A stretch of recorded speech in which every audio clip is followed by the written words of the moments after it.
Salam sehat buat kita semua. Kembali lagi bersama saya, Ibu Mary Rosmaidana Pitupulu.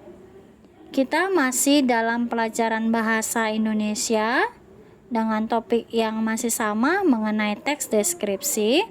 Namun kali ini yang akan kita bahas mengenai ciri penggunaan bahasa pada teks deskripsi. Pada pertemuan sebelumnya, kita telah membahas mengenai pengertian teks deskripsi, ciri-ciri teks deskripsi, dan jenis teks deskripsi. Dan kali ini kita akan membahas ciri penggunaan bahasanya, yaitu pertama, bahwa di dalam teks deskripsi itu banyak menggunakan sinonim kata yang bermakna khusus. Sinonim itu adalah kata yang memiliki makna yang sama. Makna yang sama, bukan kata yang sama. Itu berbeda ya, Nak. Jadi sinonim itu adalah persamaan makna kata, bukan persamaan katanya ya. Dan sinonim di sini yang bermakna khusus. Contoh, perhatikan baik-baik. Kata umum baik. Kata baik ini bersinonim dengan kata ramah dan kata penyayang.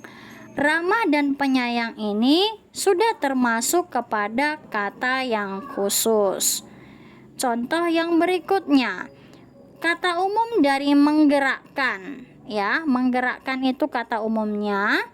Jadi kalau kita mau cari sinonim yang bermakna khusus, itu bisa mengaktifkan, bisa membangkitkan.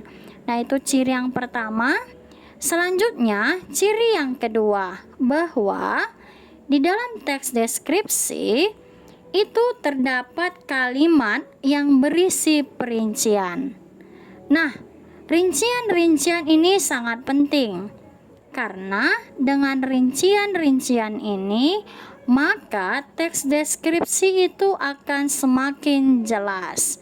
Contohnya, coba kita perhatikan. Yang pertama, ibuku orang yang sangat baik. Di sana ada kata yang berwarna merah, yaitu kata baik. Nah, kata baik ini dapat kita rincikan menjadi, nah lihat di kalimat perincian yang sebelah kanan, ada di sana kata-kata yang saya buat berwarna merah, menolong semua orang, itu adalah rincian dari kata baik. Ramah itu juga rincian dari kata baik.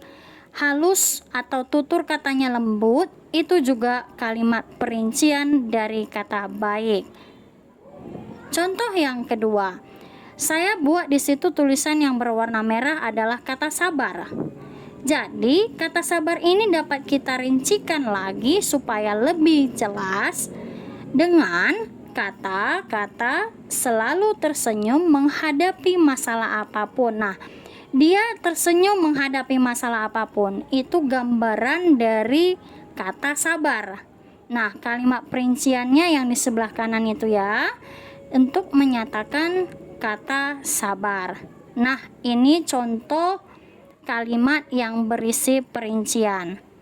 Ciri yang ketiga, bahwa di dalam teks deskripsi itu keterlibatan panca indera sangat-sangat banyak ya.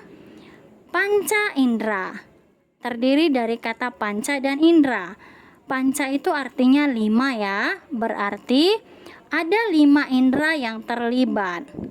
Contoh, pertama, penglihatan, itu mata ya yang digunakan ya.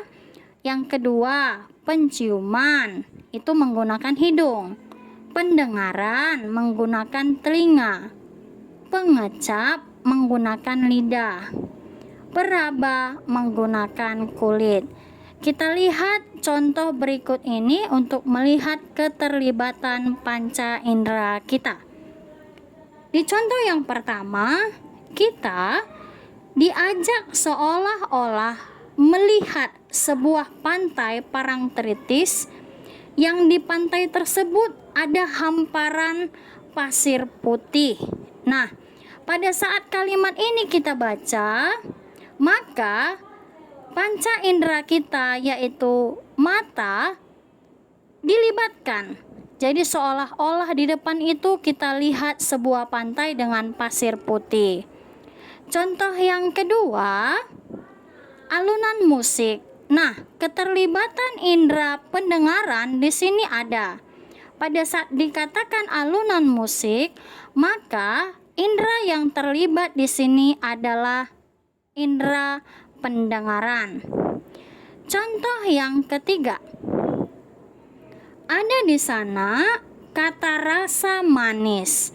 Nah, pada saat kita baca kata-kata rasa manis, otomatis kita membayangkan sesuatu yang manis, dan pada saat bayangan kita itu manis, seolah-olah panca indera kita yaitu indera pengecap terlibat di sini. Nah, inilah contoh bahwa teks tersebut dapat melibatkan panca indera agar kita dapat membayangkan, dapat menggambarkan suatu gambaran objek atau hal yang mau digambarkan dalam teks tersebut. Ciri yang keempat, penggunaan majas. Majas ini juga terdapat dalam teks deskripsi. Majas yang digunakan adalah majas perbandingan. Nah, kata perbandingan kan berarti membandingkan satu hal, membandingkan suatu objek dengan objek yang lain dengan hal yang lain kan? Mengapa majas perbandingan ini sangat penting dalam teks deskripsi? Karena pada saat ada kata-kata, ada kalimat yang menggunakan majas perbandingan, maka akan membantu seseorang untuk menggambarkan objek yang dia maksudkan. Contohnya, yang pertama, coba perhatikan di situ tulisan yang berwarna merah seperti bulan. Nah, di sini dibandingkan sinar wajah seseorang dengan sinar bulan. Sinar wajah seseorang dengan sinar bulan. Berarti ada pengumpamaan wajah seseorang yang bersinar dengan sinarnya bulan. Jadi contoh satu ini menggunakan majas perumpamaan ya. Majas perumpamaan itu merupakan bagian dari majas perbandingan. Contoh yang kedua, nah perhatikan lagi di situ, ini juga menggunakan majas. Di sini ada dibuat menjaga. Kalau yang bisa menjaga itu kan manusia nih kan.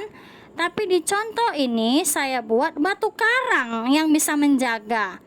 Nah, berarti kan ada penggunaan majas yang membandingkan bahwa batu karang itu bisa menjaga.